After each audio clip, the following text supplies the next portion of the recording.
Hello दोस्तों, तो स्वागत है आपका ध्येय अचीवर नर्सिंग के इस अमेजिंग प्लेटफॉर्म पे। तो यूपी बीएससी नर्सिंग का जो फॉर्म है वो आउट हो चुका है। देखिए, आपको इन्फॉर्मेशन बुलेटिन दिख रहा होगा। इसमें आपको देखिए बीएससी नर्सिंग जो आपका 4 ईयर्स का कोर्स है उसके लिए आपका जो है इन्फॉर्मेशन बुलेटिन आ चुका है। साथ ही साथ आपका एमएससी नर्सिंग के लिए, ठीक, और आप अगर एनपीसीसी कोर्स करना चाह रहे हैं तो इसके लिए भी आपका जो है इन्फॉर्मेशन बुलेटिन आ चुका है, ठीक। तो अगर आपको बीएससी नर्सिंग करना है तो आपको फॉर्म अप्लाई कर सकते हैं। चलिए देखते हैं कि इंपॉर्टेंट डेट्स क्या क्या होने वाली है, और फॉर्म के जो पैटर्न है उसमें बहुत बड़ा बदलाव हुआ है, ठीक। तो उसके बारे में हम बाद में बात करेंगे, लास्ट में बात करेंगे, तो आप वीडियो पे बने रहिए। लास्ट में हम बात करेंगे कि फॉर्म का जो पैटर्न है पिछले साल से बहुत ज़्यादा चेंज हुआ, बहुत सारे बड़े बड़े चेंजेस हुए थे। तो कौन कौन से बड़े चेंजेस हुए हैं इसके बारे में भी हम लोग बात करने वाले हैं, ठीक। तो सबसे पहले देख लेते हैं इंपॉर्टेंट डेट। तो पहला इंपॉर्टेंट डेट हमारा 24 मार्च से जो है एग्जामिनेशन फॉर्म स्टार्ट हो गया और आपका 26 अप्रैल तक चलने वाला। 19 अप्रैल से लेके और 26 अप्रैल तक आप इसमें करेक्शन भी कर पाएंगे, ठीक। और 14 मई को आपका जो है एडमिट कार्ड आ जाएगा और 21 मई को आपका एग्जाम होगा, ठीक। एग्जाम आपका 15 दिन पहले इस बार होने वाला है। 21 मई को आपका एग्जाम हो जाएगा, ठीक। तो ये हो गया। और बाकी एग्जामिनेशन डेट वगैरह ये सारी चीज़ें आपके एडमिट कार्ड पे आ जाएंगी, ठीक। और इसमें आपका जो है वही पुराने कॉलेजेस हैं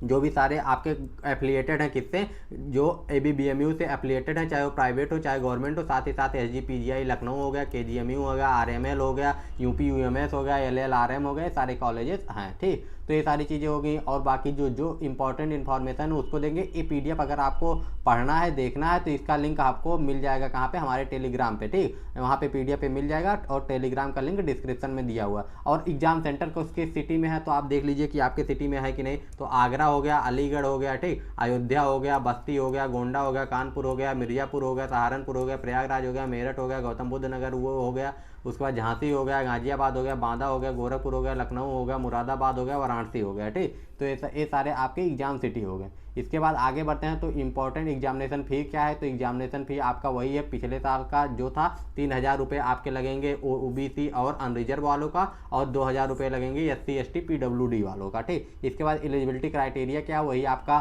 17 साल हो जाना चाहिए आपका 17 दिसंबर, ठीक, 31 दिसंबर 2025 तक, ठीक। यानी अगर आप 31 दिसंबर 2025 के पहले या 31 दिसंबर 2025 तक, ठीक, आप 17 साल के हो जा रहे हैं तो आपका काम हो गया। आप मतलब ये फॉर्म अप्लाई कर सकते हैं, ठीक। और 12th स्टैंडर्ड में अगर आप जो है 45% मार्क्स होने चाहिए। अगर आप क्या हैं, अगर आप OBC सॉरी जनरल हैं, अगर आप SC ST हैं तो आपका जो है 40% मार्क्स चाहिए, ठीक। और आपका फिजिक्स, केमिस्ट्री, बायोलॉजी और इंग्लिश इंटर में होना चाहिए, ठीक। ये सारे सब्जेक्ट आपके होने चाहिए। सारी इन्फॉर्मेशन आपके पास होंगे। अगर नहीं है तो आप आराम से इस PDF को पढ़ सकते हैं टेलीग्राम पे जाके, ठीक। उसके बाद में जो है इम्पोर्टेंट क्या है आगे देख लेते हैं। आगे जो है हमारे एग्जाम पैटर्न में जो चेंजेस हुए हैं उसके बारे में आज बात करेंगे। इंपॉर्टेंट उसी के लिए ये वीडियो बनाई जा रही है, ठीक। और स्टेप्स हैं ये फॉर्म फिल करने के। तो फॉर्म अभी मत फिल कीजिएगा, पहले आप अपना जो है क्या बनवा लीजिएगा, आय बनवा लीजिएगा, ठीक। आय और इनकम सर्टिफिकेट और अपना जो है कास्ट सर्टिफिकेट, इसको पहले बनवा लीजिए। इसके बाद ही आप लोग फॉर्म फिल करना शुरू कीजिएगा, क्योंकि जो है आपका आय जाते और ये सारी चीज़ें आपकी क्या हैं, ये आपका लेटेस्ट मांगी जा रही हैं 1 अप्रैल के बाद की, ठीक। तो इसके बाद आपका जो है क्या क्या डॉक्यूमेंट लगने वाला। तो आपका नेम लगने वाला, मिडिल नेम, लास्ट नेम हो गया, father name, mother name, date of birth, ठीक। तो एक क्लास 10th के मार्कशीट के अनुसार आपके होने चाहिए। इसके बाद में आपका जेंडर, ठीक, ईमेल एड्रेस, व्हाट्सएप नंबर, ठीक। अब की बार व्हाट्सएप नंबर भी मांगा जा रहा है, ठीक। कुछ हो सकता है आपको इन्फॉर्मेशन व्हाट्सएप पे भी दी जाए। तो ये चीज़ें याद रखना। ये देखिए चेंजेस हुए इस साल, बहुत सारे चेंजेस हुए हैं।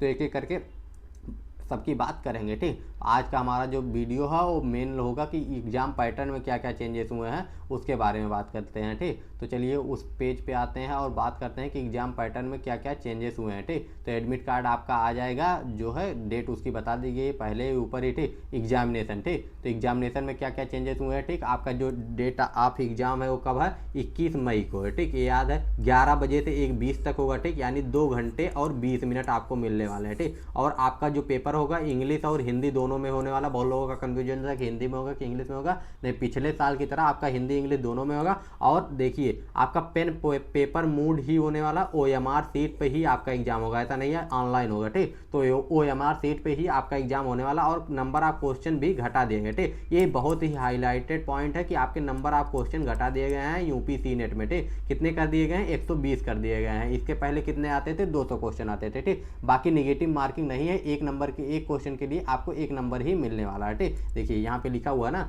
1 नंबर के लिए 1 नंबर जो है, एक क्वेश्चन के लिए 1 ही नंबर मिलेगा और नेगेटिव मार्किंग नहीं होने वाली। मीडियम ऑफ एग्जाम जो है, देखिए यहाँ पे फिर से लिखा गया है, इंग्लिश और हिंदी दोनों में होने वाला है। सिलेबस क्या होगा, नर्सिंग एप्टीट्यूड 20% होगा, फिजिक्स 20% आएगा, केमिस्ट्री 20% आएगा, बायोलॉजी 20% आएगा, इंग्लिश 20% आएगा। इंटरमीडिएट क्लास 12th का सिलेबस आएगा। ठीक, 11th का नहीं आएगा, लेकिन अगर आप लोगों को पास टाइम है तो बायोलॉजी, फिजिक्स, केमिस्ट्री जरूर 11th का भी पढ़ लीजिएगा। कुछ क्वेश्चन आ जाते हैं, 2-4 क्वेश्चन आपके आ सकते हैं। ठीक, तो ये आपका हो गया फिजिक्स, केमिस्ट्री, बायोलॉजी जो है आपका, ये सारे कितने आएंगे, 20-20%। 20-20% में परसेंटेज में अगर आपको नहीं समझ में आ रहा तो 20-20% कितना होता है, 20-20% आपका होता है 24-24 क्वेश्चन। ठीक, यानी 24-24 क्वेश्चन आपके आने वाले हैं इस एग्जाम में। और आपको क्वालिफाई करने के लिए इस एग्जाम को अगर क्वालिफाई मतलब क्वालिफिकेशन मार्क कितना होने वाला है, तो अगर आप जनरल है तो आपको 50%, यानी 120 में से आपका 60 नंबर होना चाहिए। और अगर आप जनरल PWD में है तो आपका 45% नंबर होना चाहिए। और अगर SC ST OBC हैं या SC ST OBC में PWD है तो आपका 40% होना चाहिए नंबर। ठीक, तो इतने परसेंट नंबर अगर आपका रहेगा तभी आप काउंसलिंग करवा पाएंगे, इसके बिना आप लोग काउंसलिंग नहीं करवा पाएंगे। और बाकी चीज़ें है, एग्जामिनेशन 11 बजे से एग्जाम शुरू होगा, लेकिन आपको रिपोर्टिंग कब करनी है, 9 बजे, 2 घंटे पहले करनी है। ठीक, और 10-15 के बाद में आपकी एंट्री नहीं हुई। ये सब बातें तो हम बाद में कर लेंगे, लेकिन जो मेन चेंजेस हुए हैं वो क्या क्या हुआ है कि आपके जो है नंबर घटा दिए गए हैं आपके पेपर से, और आपका टाइम घटा दिया।